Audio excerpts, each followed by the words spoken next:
How's everyone feeling after the break? Looking forward to getting back to Easter game nights? Yeah, I mean, we've had sort of three friendlies that we've mixed and matched, trying to get everybody up to, you know, as much speed as possible. It's still very early, but yeah, I think it's exciting for everyone associated with the club that we've got a European side, and it's been, you know, well deserved after the exploits of last season. Do you feel that this season going into European competition are much stronger, having been back in the top flight? I think that experience hopefully will stand us in good stead, but you know, we have lost some players over the summer, whether it be players we had on loan or, you know, players leaving the club. We have added to the squad. Very pleased with the players that we brought in. Actually delighted with the players that we brought in. So they may need a little bit of time to bed in, but you know, the core of the squad is still very strong. And your Faroese Premier League isn't really a league I guess you all know much about. You looked on your homework. What kind of challenge are you anticipating from them? Oh, I mean, it's a big game for them. So I would expect to play against a very highly motivated team.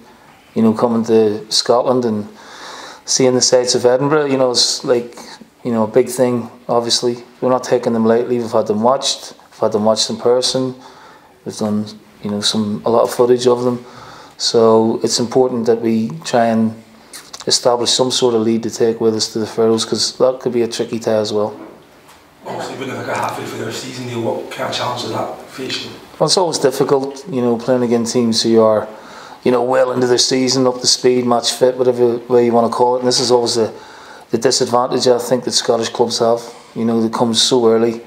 Your first competitive game is one of the most important for you. So we've been back since the 18th of June. The players are, you know, physically in decent condition. We had a really good run out physically at the weekend on Sunday, which I was pleased about, in very hot conditions. It'll be cooler tomorrow night, and hopefully they'll feel the benefit of that game in their legs for obviously the tie upcoming. Also, you got unlucky to lose to the wrong game penalties a few years ago. It's a better Hib side now than it was then going into this fixture. Yeah, no question. But I mean, that means nothing, you know. We lost, you know, a very early goal at Easter Road, and then we played the rest of the tie brilliantly and went over there and got a great result. I think the way they coped with last season in the top flight here was excellent. So I'm hoping we can hit the ground running, but you just never know, you know, and you never know how these games are going to go. But if we can play as well as we can at this stage, I think we've got a good chance of prevailing. How did you cope with these games as a player when you were playing them so early in July, maybe not as early as they are now? I always thought they were difficult, and sometimes you're playing in very hot conditions as well.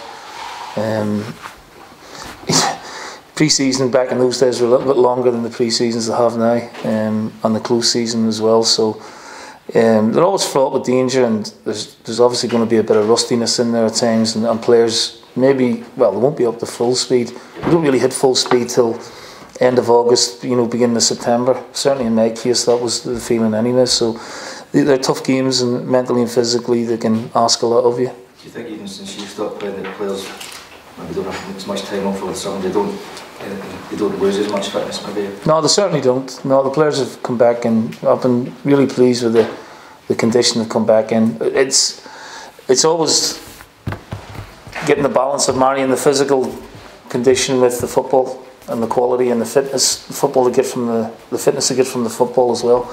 So that's what we've been trying to do over the last sort of 10 days, 2 weeks. Just to ask, there's been reports just broken about John again that Sky are saying Celtic for a second bid. Yes. Rejected. Is that the case? Yes. Is he going to be in the squad tomorrow? Yes. So obviously it's a difficult. Two bids have come in, have been rejected by the club. There's nothing. If you want to make a major story out of it, that's fine. But we've rejected 2 bids from Celtic, and you know, the club has a valuation on the player. I don't know what that is, but obviously Celtic haven't met the valuation that Hibs want at the minute. How's John dealing with all this? He's been all right. Obviously, it's difficult, you know.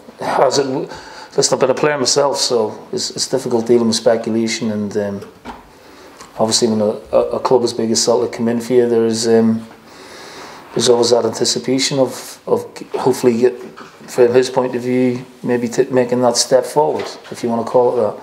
However, he has to be professional, and we've had a couple of chats over the piece with it, and you just have to wait and see how it develops, because you know, he's our player at the end of the day, and he's a very important player to us as well. You get no hesitation in putting him in the squad of the team tomorrow night? No, he's one of my best players.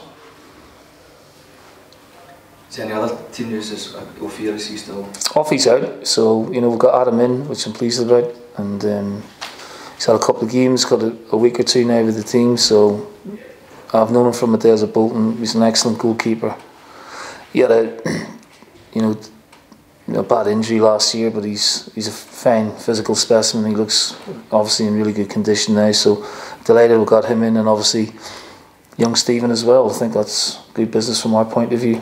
Ken Berry, you know, we're delighted to get him over the line early on. So yeah, the players were brought in, and I'm pleased about, and you know, I'm hoping there's more to come, obviously. Is Steve Mellon up to the same sort of speed as the rest of the guys? Well, he got half an hour on Sunday. Looks okay. So yeah, he's maybe a little bit behind, but you know, he'll definitely figure in our thoughts for tomorrow. We haven't heard from you since the touchline ban you received in June. Start the rest of the season, European one as well. How are you feeling about all of that now? I'm not happy with the ban. Obviously there was a suspension which I would kick in, but the extra game, I thought common sense would have prevailed.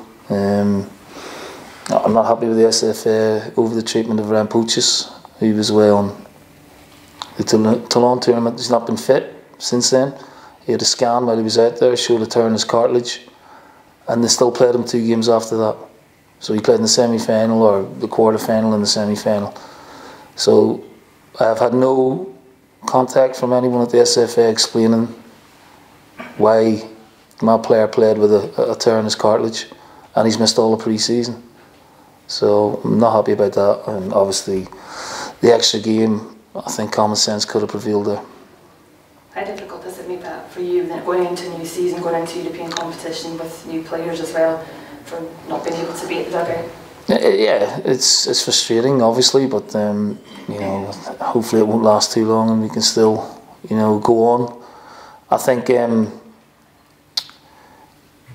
European tie will take care of itself, you know, the home and away, and obviously I've got another one after that, but we're well prepared for that.